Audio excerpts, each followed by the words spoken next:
Hello, dear. Oh. Typing, eh? It's marvellous. It's amazing how you women can type. I mean, not that women are only good for typing, obviously. I just mean that you're so much better at it than us. Must be your fingers. They're more supple. Must be all that washing up. Not that women are only for typing and washing up, of course not. You know, I personally am a big admirer of women. Because, you know, they can do so many things that men can't. Lots and lots of things. I mean, they can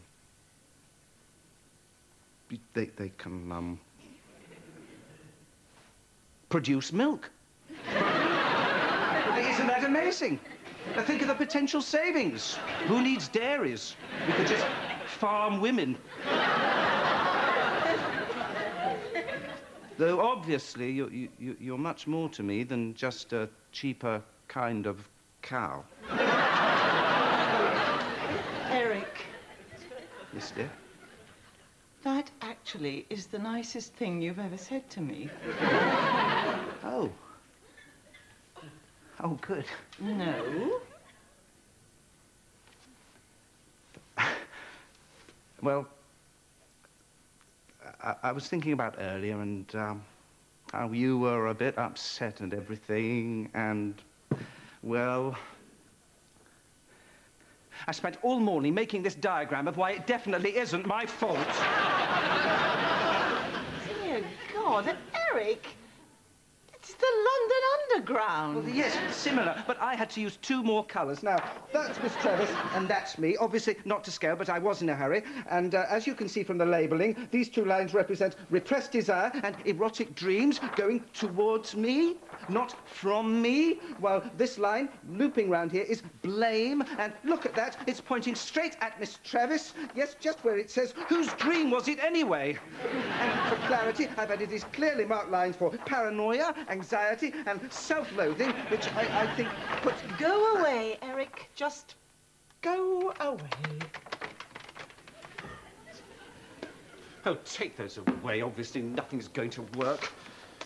It's Miss Travis's fault. It's perfectly obvious. Look at that psychotic emotional subsystem. You have paid for these anyway. Oh, right, OK. I'll take them up to learning difficulties. They can have a raise. Look, it's perfectly obvious whose fault it is, isn't it? I blame the teachers. Oh, yes. Oh, very amusing.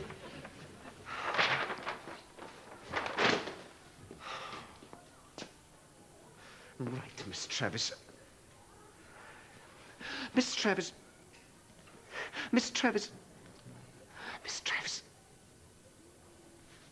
Are you Mr. Slatt? Yes, yes. I'm Bartholomew. I'm a new student starting on Monday. Well, good, Bartholomew. Now, I just have to... No, not good, Bartholomew. What? Or bad, Bartholomew.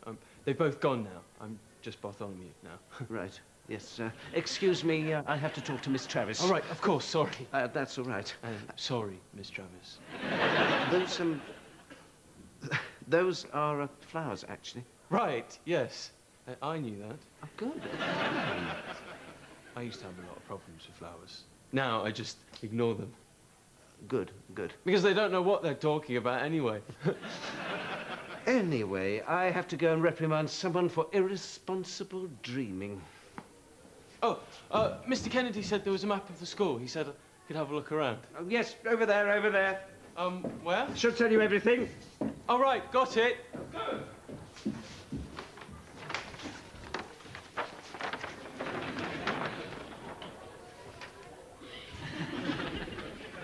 Are you all right? Sorry. Sorry. Just looking at the school's layout. It's just like home.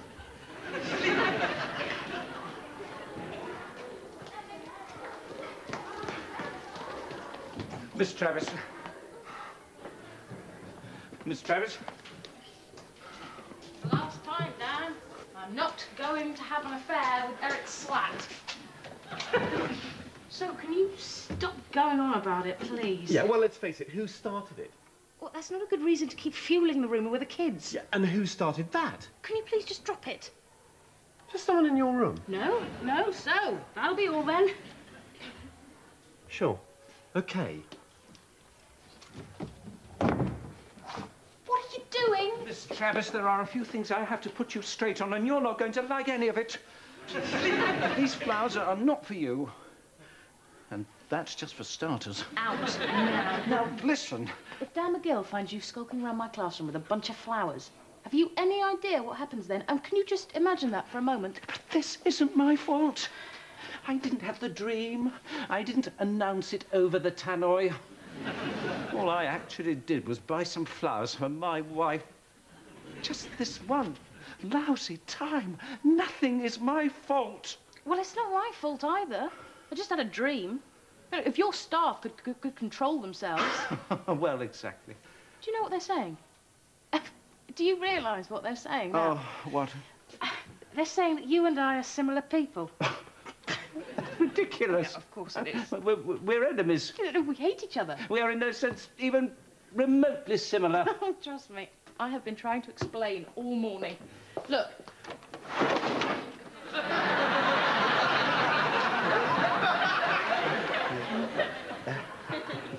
Well, there you are. Absolutely nothing in common. And we're the only ones who can see it. OK, it's not my fault, it's not your fault. But can you just imagine what it's going to look like if anyone finds us in this room together? Good point. Thanks. Well, I'll just go then, shall I? Good idea. But it's not my fault, though, is it? This once. Not my fault. Eric! Yes. I was looking for Miss Travis. So was I. But she's not here. She's gone home. She just felt so sorry about the whole thing. And she left these for you. Well, I'm glad someone thought to do that. Now, I found young Bartholomew here, looking a little confused. He's a new student. Mr. Kennedy said he should be having a chat with Miss Travis about now. Well, I'll do the chat. That's why I'm up here. I'm taking over on the chat front. Bartholomew, come in, come in. Take a seat by the desk, please. So, I'll just have a chat with Bartholomew. So, Bartholomew, how's it going? Well, fine. I'm just a bit confused about the school's layout. Well, it can take a bit of time to get to know the place. Now, tell me, what would you say your top subjects are? What areas are you fast tracking? Well, I'm best in art and history. And I used to really like technical subjects, but I got into a bit of trouble because of all the sharp things. Sharp things? But that's not a problem anymore. Right, on you go, room 20. Bartholomew, I'll just get you a school prospectus so you can have a look at it. Is Miss Travis here? Here's the prospectus. I think you'll find it interesting. You were saying your favourites are art and history. Oh, hi. Hi. What happened to the other one? Other one? There's just you and me, Bartholomew. Oh, right. Look, just wanted to apologise for a minute ago. I was getting a bit carried away. No problem. Don't worry about it. Yeah, well, you know, sorry. Forget it. Great. Now, that may have been just a little confusing. No, I'm fine. You are? Are you calling yourself Miss Travis now? Well, yes. Oh, Mr. McGill? Oops. Dropped a pencil. Quick word. Oh, there we are. Hello, dear. Still having a chat with Bartholomew. So I see. How's it going, Bartholomew? Fine. There you are. It's fine. Everything's fine. So, what can I do for you? Just a little problem with the school reports you've been writing. Apparently they're all identical. Ah, well, a lot of my pupils are, in fact, terribly similar. No, wait, please. Eric?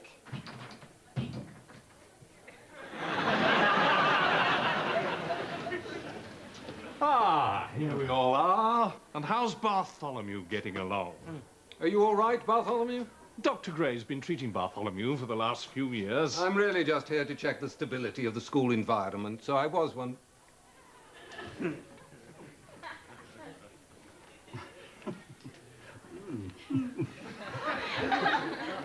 Oh! Just having a word with Miss Travis. Yeah, just a word. Sex or anything. So, Miss Travis, I think that about completes our business. Let's call it a day at that, eh? Oh, so, can I help at all?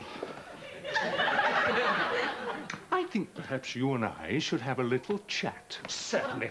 Perhaps you'd care to come under the desk. What's wrong, Bartholomew? It's not possible. It can't happen. What can't happen? These two can't be in the same room at the same time. What do you mean? Why not? Well, she's just him in a dress.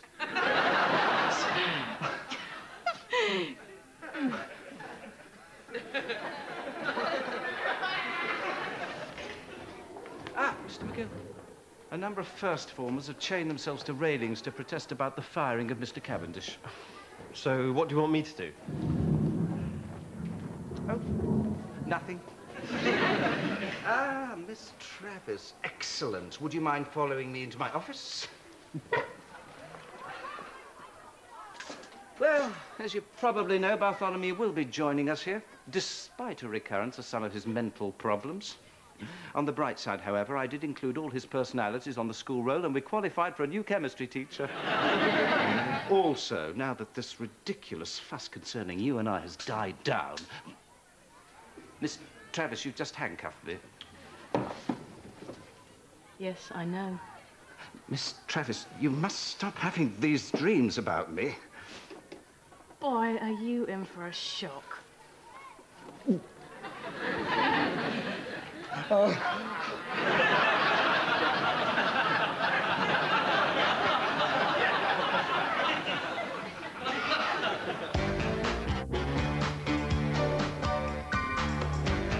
When a nightmare becomes reality, BBC One has the modelling assignment from hell. The Covergirl Murders is next.